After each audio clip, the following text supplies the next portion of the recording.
One day after he was placed on administrative leave by Ohio State, Urban Meyer said in a strongly worded statement on his Twitter account that he was aware of a 2015 incident of alleged domestic abuse involving a former assistant coach, but that he, quote, followed proper reporting protocols and procedures and that any suggestions to the contrary are false.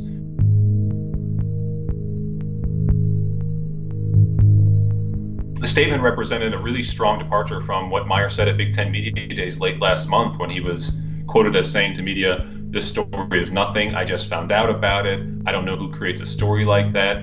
You know, just a week or so later, and just a few days, a few hours essentially after he was placed on leave, you're seeing a new side of an angle to this story, one that essentially shifts blame for how and why Smith remained on the staff for so many years from Meyer to the administration.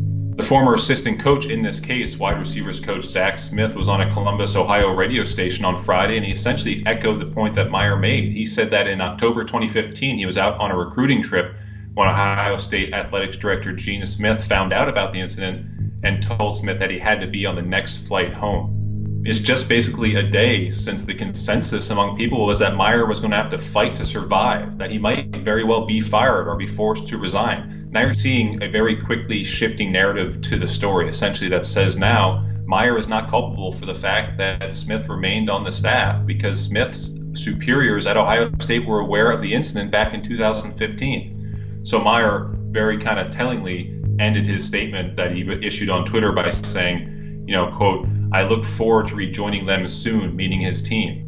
What's interesting about this whole thing is that if Gene Smith, if Ohio State knew about the allegations against Zach Smith in 2015, and if Urban Meyer, like he says, went through proper reporting protocol and procedures, where's the documentation? Where's the document that says this occurred? Where's the documentation in their Title IX office? If the documentation exists, as it should, if this was following proper procedure, it's there. And the question then becomes, why didn't Ohio State simply share it multiple days ago when this story happened, or better yet, when it occurred multiple years ago?